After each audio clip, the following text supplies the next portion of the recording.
પ્રમાણે હતા એમનો એક શોર્ટ લેખ છે, વાંચી લો બરોબર, હિન્દીમાં છે એટલે બધા આઈડિયા આવી જાય.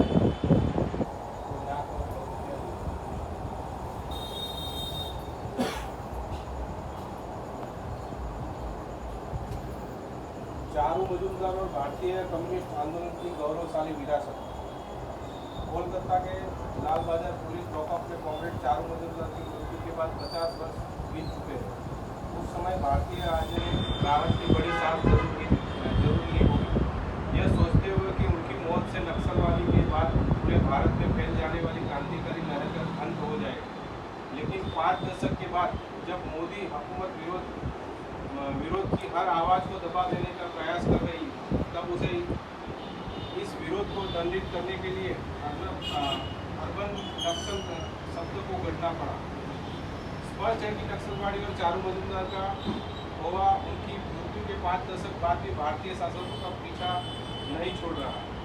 जब मई 1967 में नक्सलवादी के किसान विद्रोह टूट पड़ा था, तो चीन की कम्युनिस्ट पार्टी ने भारत की जमीन पर का वसंत का वज्रनाद उतारकर उसका स्वागत किया था. नक्सलवादी के कृषि क्रांति को जो मार्ग दिखलाया वह काफ़ी हद तक चीन की क्रांति के गति पथ से अभिप्रेरित था.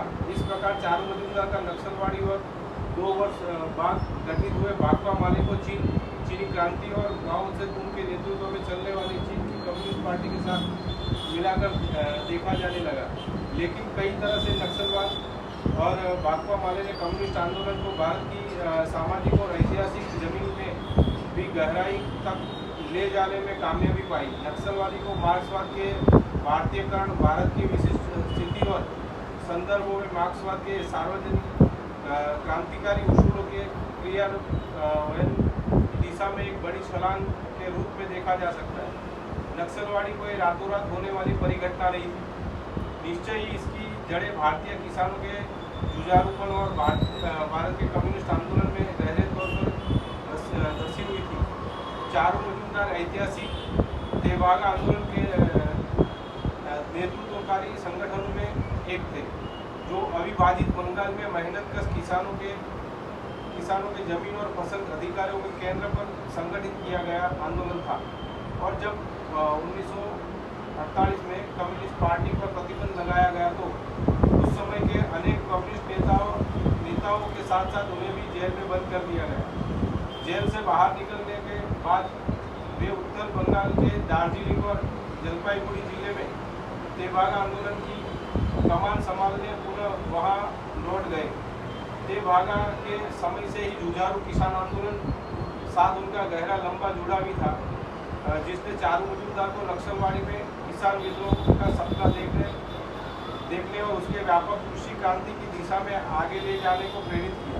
अंतर्राष्ट्रीय कम्युनिस्ट आंदोलन में छिड़ा महाविवाद उनके लिए महज किसी एक का पक्ष लेने का सवाल नहीं था, बल्कि उससे भी अधिक महत्वपूर्ण रूप से वह भारत की वर्ग संघर्ष की अपनी सरजमीन पर और बड़ी क्रांतिकारी क्रियात्मकता पैदा करने का सवाल था.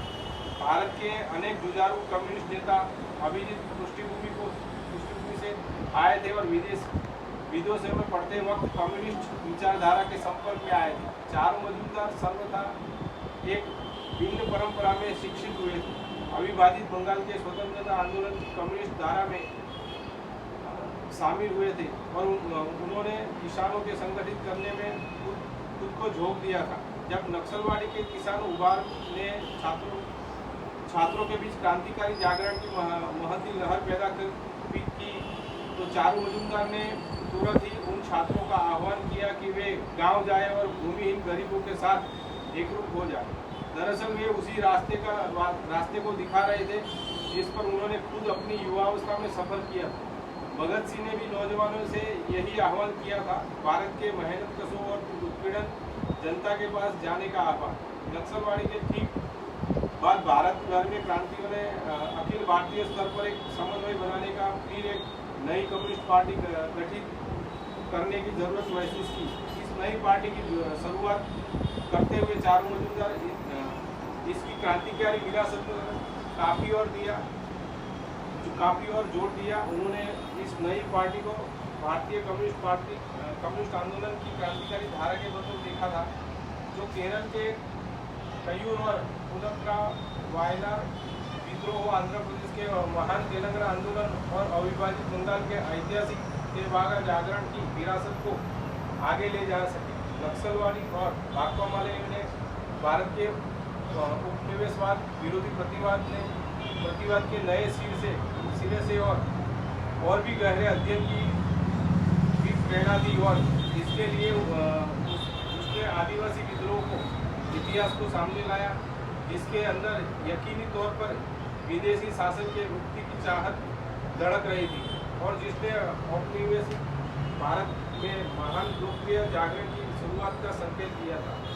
नक्सलवादी और उसके ठीक बाद के चरण में चारू मजूमदार और नक्सलवादी के क्रांतिकारी कम्युनिस्ट आंदोलन की संस्थापक पीढ़ी ने किसान गुरिल्ला छापामारा युद्ध विकसित करने का अपना सबसे ज़्यादा ध्यान केंद्रित किया था।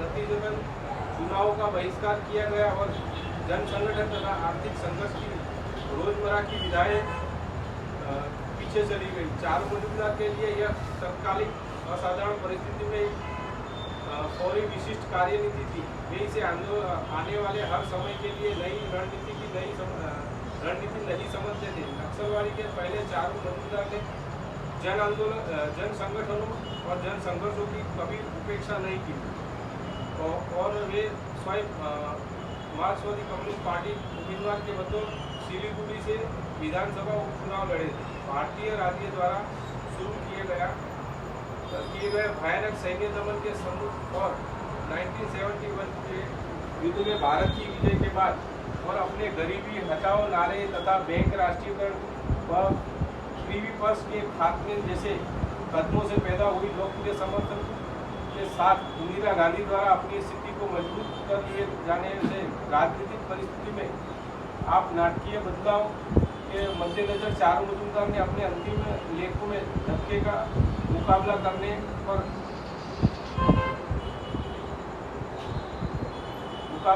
पर जोर दिया। जन समुदाय के साथ घनिष्ठ संबंध बनाकर जनता के स्वार्थ को ही पार्टी का सर्वोच्च स्वार्थ मानकर और केंद्र में इंदिरा सरकार तथा पश्चिम बंगाल में सिद्धार्थ शंकर रे की सरकार के निरंकुश हमलों के खिलाफ वामपंथी व अन्य संघर्षशील शक्तियों के साथ व्यापक एकता बनाकर पार्टी को जिंदा रखो। अपने कॉमरेडों के लिए चारू मजूमदार की यही अंतिम शब्द थे। चारू मजूमदार का यही अंतिम आह्वान था जिसे संघर्ष के मैदानों में क्रांतिकारी कम्युनिस्टों के पुनर्गठन को प्रेरित किया। बिहार में उत्पीड़न ग्रामीण गरीबों का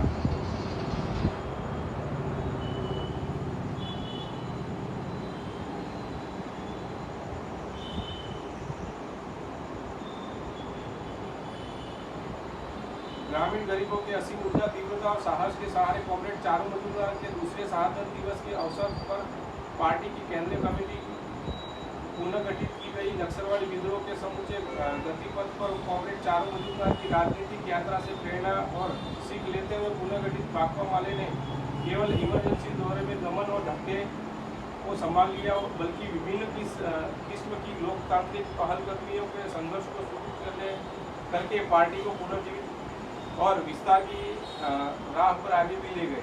आज जब आधुनिक भारत बदतरीन किस्म की राजनीतिक विपदा झेल रहा है, तब आज से फांसीवाद विरोधी प्रतिरोध के संदर्भ में चारू मजूमदार की भावना, भविष्य दृष्टि और बुद्धिमत्ता ने एक नई प्रासंगिकता ग्रहण कर ली है। इमरजेंसी के साथ जुड़ा लोकतंत्र का निलंबन और दमन आज इतना सर्वव्यापी और स्थायी हो गया है कि इमरजेंसी की औपचारिक घोषणा का कोई मतलब नहीं रहा। प्रभुत्वशाली मीडिया का चरित्र इतनी पूरी तरह से और नाटकीय तौर पर बदल दिया गया है कि मीडिया सेंसरशिप की कोई जरूरत नहीं रह गई है। कार्यपालिका आज गणतंत्र के दिन पर अन्य स्तंभों न्यायपालिका, विधायक और मीडिया को सारांतः नियंत्रित कर रही है और कार्यपालिका के गिर्द सत्ता की केंद्रीकरण में जो झूठ की संघीय संतुलन हमें हासिल था, उसे पूरी तरह से उलट कर दिया है।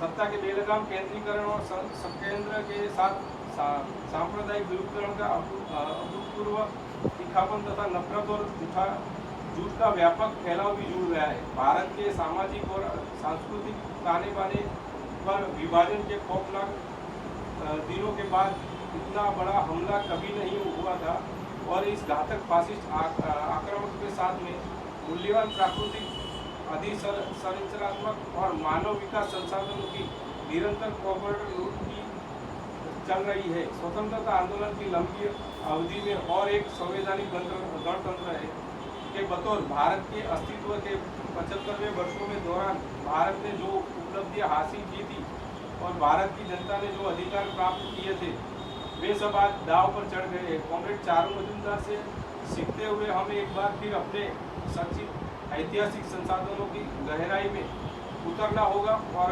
जनता की क्रांतिकारी पहलकदमियों तथा कल्पना को नई गति देनी होगी ताकि इस फासिस्ट योजना से नेस्तनाबूद किया जा सके और लोकतांत्रिक पुनरुत्थान के नए युग का सूत्रपात किया जा सके।